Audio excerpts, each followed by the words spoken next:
बिस्मिल्लाहिर्रहमानिर्रहीम। अस्सलाम वालेकुम दोस्तों, वेलकम टू पोल्ट्री आइडियाज़। उम्मीद करता हूँ आप सब दोस्त खैरियत से होंगे। दोस्तों, आज की इस वीडियो में मैं आप दोस्तों के साथ शेयर करने जा रहा हूँ कि जो 1 महीने वाला चूज़ा हम आप दोस्तों के लिए तैयार करके देते हैं वो हम किस तरह से आप दोस्तों को तैयार करके देते हैं।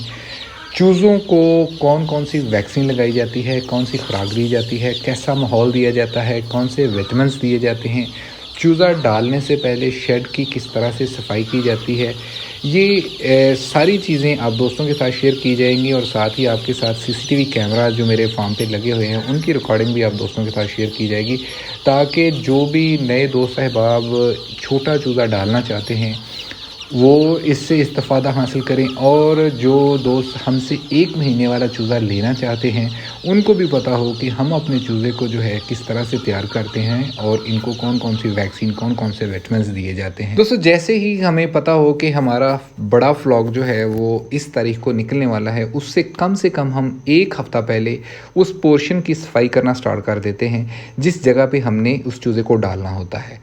उसकी सफाई की जाती है, साथ ही साथ उसको अच्छी तरह से धोया जाता है पानी से। बात सिर्फ धोने की हद तक नहीं रह जाती कि पानी लगा दें बस ठीक है इसको छोड़ दें, बल्कि इसको हाई प्रेशर से इसको साफ़ किया जाता है, ताकि जो गंद जो है अगर कोई अंदर रह गया है तो उसको भी अच्छी तरह से निकाल दिया जाए। मेरे शेड का जितना भी फ्लोर है वो सारा पक्का है, ठीक है, तो इसलिए मुझे इसमें परेशानी नहीं होती इसको धोने के लिए। इसको अच्छी तरह से धो के इसको प्रॉपर सैनिटाइज़ करके डिटॉल से और फरनैल से जो है इसको हम धोते हैं, और तकरीबन तीसरे दिन बाद हम इसकी स्प्रे स्टार्ट कर देते हैं। इसको प्रॉपर सैनिटाइज स्प्रे किया जाता है। ये सीसीटीवी कैमरा की जो है रिकॉर्डिंग है, तो इसमें आप डेट भी देख सकते हैं कि ये 3 अक्टूबर का जो है मैं आप दोस्तों के साथ शेयर कर रहा हूँ, जबकि 30 सितंबर को हमने इसकी सफाई स्टार्ट कर दी थी। चूज़ा आने से कम 3 बार पहले हम इसको अच्छी तरह से सैनिटाइज़ करते हैं, और बात सिर्फ फिर सैनिटाइज़ पे नहीं रह जाती। इसको सैनिटाइज़ करने के बाद हम क्या करते हैं कि इसको अच्छी तरह से फिर साइडों पे जो है, जो इसकी वॉल बाउंड्री है, वहाँ पे चूना लगाया जाता है। दोस्तों, जैसे ही चूज़ा हमारे शेड पे आ जाता है तो फ़ौरन से आते ही चूज़े को हम वैक्सीन लगाते हैं। वैक्सीन कौन कौन सी लगाते हैं आप दोस्तों के साथ शेयर की जा रही है। सीफेंट वैक्सीन हमने ऐड की है जी इस बार, साथ में बरसा जो मैं आप दोस्तों को दिखा रहा हूँ, ये बेसिकली गंभोरों की वैक्सीन होती है, किल्ड वैक्सीन होती है। एक मरतबा ये जब लग जाए तो दोबारा आपको कह लीजिए कि गंभोरों लगाने की ज़रूरत नहीं होती। साथ ही साथ इसमें हम मैरिक्स का इस्तेमाल करते हैं। ये सारी वैक्सीन जो होती है बेसिकली मैं तो मैरियल कंपनी को ही इस्तेमाल करता हूँ, मैरियल की वैक्सीन ही लगाई जाती है। आप जब भी वैक्सीन लगवाएं एक बात का ध्यान रखें कि वैक्सीन लगाते वक्त उसकी डेट ऑफ एक्सपायरी ज़रूर देख लिया कीजिए, और साथ ही साथ जब स्पेशल मैरिक्स की वैक्सीन करवा रहे हों, मैरिक्स की वैक्सीन बेसिकली नाइट्रोजन गैस में ही स्टोर की जाती है। पहले नंबर पे ध्यान रहे कि आपकी वैक्सीन नाइट्रोजन सिलेंडर में आई है। दूसरे नंबर पे जब आप वायल का इस्तेमाल करवाएं तो क्योंकि उसको पहले पानी में डिप किया जाता है, और सम टाइम ऐसा भी होता है कि जब वैक्सीन को पानी में डिप करते हैं तो उस टाइम वो टूट जाती है। जैसे कि ये वाली वायल मैं आपको दिखा रहा हूँ, ये जैसे हमने पानी में डाली थी तो ये टूट गई थी, ठीक है। दोबारा फिर उसके बाद मैंने नई वायल निकलवा के बंदे से, क्योंकि ये हमारा फॉल्ट नहीं है और ये रिटर्नेबल होती है, ये कंपनी वालों को वापस कर देते हैं, तो नई वायल निकालें अपनी आंखों के सामने, और जब उसको कह लें कि तोड़ रहे हो शीशे का तो मेक श्योर करें कि किसी भी तरह की इसमें कोई कह लें कि दरार वगैरह ना आई हो, शीशा टूटा हुआ ना हो, बल्कि उसको खुद तोड़ना पड़े। मैरिक्स की वैक्सीन बिल्कुल छोटी सी एक इंजेक्शन की तरह वायल होती है, तो इस बात का ख्याल करना है कि आपकी जो वैक्सीन आप पैसे पे कर रहे हैं वो ऐसा ना हो कि खुदा ना खास्ता आप तो अपनी तरफ से पूरी कोशिश कर रहे हैं कि आपकी वायल जो है वो सही हो। ये मेरी वैक्सीन लगते वक्त तकरीबन 2 वायलें वहाँ पे टूट गई थी, तो फिर तीसरी वायल जो है वहाँ पे निकली है। तो इस बात से ये नहीं होना कि चलें जी 2 टूट गई है तो पता नहीं वो लगाएगा नहीं, ये इनकी काबिल वापसी होती है, और आप कोशिश करें कि आपकी जो वैक्सीन है वो बिल्कुल सही सलामत हो। तो दोस्तों, ये वैक्सीन है जो हम पहले दिन करते हैं, यानी कि मैरिक्स, बरसा, सीफेंट, और साथ में इनके ऊपर H120 का शावर किया जाता है। अगर ज़्यादा तादाद में आप बर्ड पाल रहे हैं, यानी कि चूज़ा पाल रहे हैं और ओपन एरिया में पाल रहे हैं, तो इनकी जो कॉर्नर होती है ना एरिया की, इनको किसी शीट की मदद से राउंड शेप में ले आएँ ताकि चूज़ा एक कॉर्नर पर इकट्ठा ना हो। दूसरी बात, ये 3 दिन का चूज़ा है जी, कोशिश करें कि अपने उस एरिया में एक टेम्परेचर मीटर का ज़रूर इस्तेमाल करें ताकि आपको एग्जैक्ट पता चलता रहे कि इस टाइम आप आपके शेड का टेम्परेचर जो है वो क्या है। अगर ज़्यादा है तो उसको कंट्रोल करें, कम है तो इसको भी कंट्रोल करें। और इसको एक बहुत ज़्यादा वेरिएशन ना हो टेम्परेचर में, यानी कि दिन के टाइम 37 टेम्परेचर नॉर्मल हो जाता है अंदर, बट रात के टाइम यही टेम्परेचर 16 पे आ जाता है, तो इसका भी सद्देबाब करें। अब यहाँ पे एक मेन पॉइंट ये आ जाता है कि जब आप इस तरह से चूज़े को तैयार कर रहे होते हैं तो कोशिश करें कि इनकी फीड जो है इनको साफ़ सुथरी मुहैया की जाए। हम अक्सर दोस्त क्या करते हैं कि फ़ीड डालते वक्त फ़ीड का बर्तन ख़त्म हुआ है, फ़ीड ख़त्म नहीं हुई, तो उसी के ऊपर हम फ़ीड डालना स्टार्ट कर देते हैं। और यहाँ पे सबसे बड़ी ये गलती होती है कि जब हम गंदी फ़ीड के ऊपर फ्रेश फ़ीड डालते हैं, बेसिकली यहीं से बीमारियाँ स्टार्ट हो जाती हैं। चूज़ा जो है वो साथ में गंदगी खाएगा, जिसकी वजह से उसके पेट ख़राब होगा और चूज़ा जो है वो बीमार होना स्टार्ट हो जाता है, और इनिशियल जो बीमारी है यहाँ से स्टार्ट हो जाती है।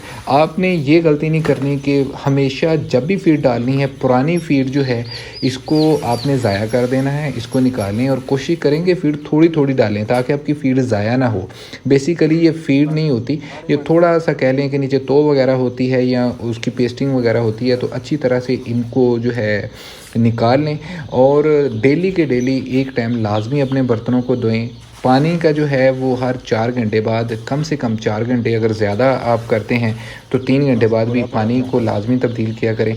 कोशिश करें कि फ़ीड पानी इनको उतना ही दिया जाए जितना ये ख़त्म कर लें 4 घंटों के अंदर अंदर। नेक्स्ट आ जाता है जी, हम इनको विटामिन्स और एंटीबायोटिक कौन सा यूज़ करवाते हैं और कब यूज़ करवाते हैं। अगर मैं विटामिन्स की बात करूँ तो हम विटामिन्स में यूज़ करते हैं जी विटासोल सुपर। बेसिकली इसकी मार्केट वैल्यू इस टाइम जो चल रही है वो 3000 रुपये है। इससे पहले ये तकरीबन 2500 रुपये का मिल जाता था। अनफॉर्चुनेटली दूसरी चीज़ों के साथ पोल्ट्री प्रोडक्ट काफ़ी ज़्यादा अफेक्टेड हुई हैं।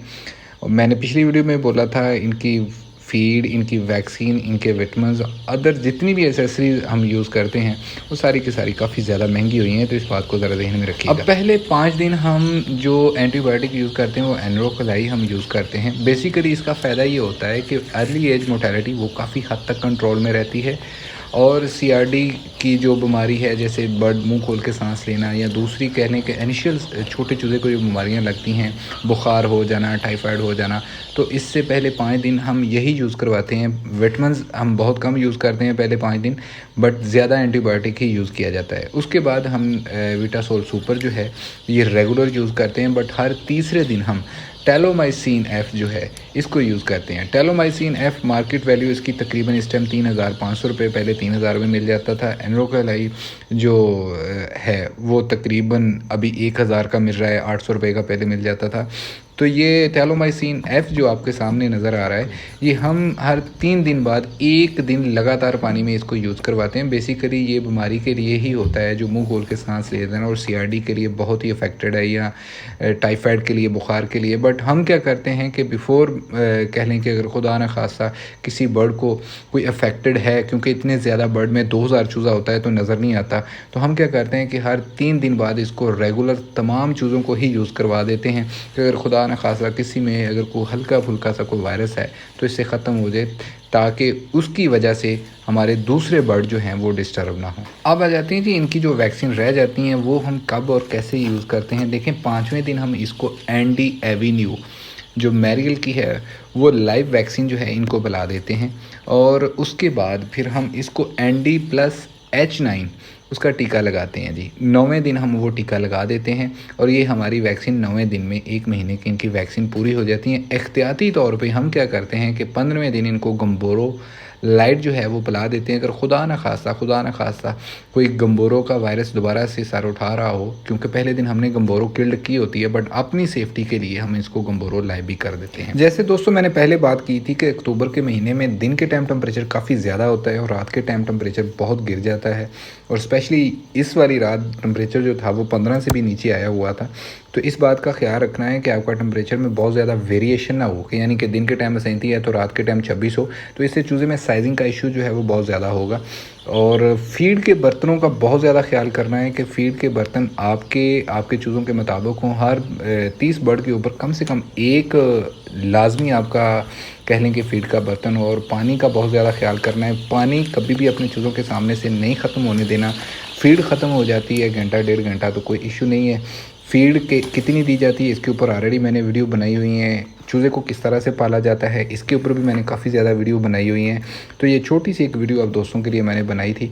ये उन अहबाब के लिए है जिन्होंने मुझे ऑर्डर दिया हुआ 1 महीने वाले चूज़े का। उनको मैं ज़रूरी समझता था कि अपडेट करूं कि सर आपके चूज़े को किस तरह से तैयार किया जाता है। सर ये वाला जो चूज़ा आपको नज़र आ रहा है ये 10 नवंबर को रेडी हो रहा है। 2000 चूज़ा है और 1300 के करीब ऑलरेडी इसकी बुकिंग हुई है। 700 चूज़ा रहता है। जो दोस्त अहबाब 1 महीने वाला चूज़ा हमसे बुक करवाना चाहते हैं तो वो बुक करवा सकते हैं। रेट इसका अभी फ़िलहाल जो मैं बुकिंग ले रहा हूँ 350 रुपये के हिसाब से ले रहा हूँ, बट ये 350 वाला जो रेट है ये अक्टूबर तक ही रहेगा क्योंकि कीमतें बहुत ज़्यादा हर चीज़ की बढ़ गई हुई हैं। तो डेफ़िनेटली आगे जो भी रेट होगा वो आपको अगली वीडियो में मैं बता दूंगा। फ़िलहाल 350 रुपया 1 महीने वाले चूज़े का हम ले रहे हैं। जो दोस्त अहबाब हमसे चूज़ा ख़रीदना चाहते हैं लाजमी रब्ता करें, नंबर आपके साथ शेयर किया जा रहा है जी।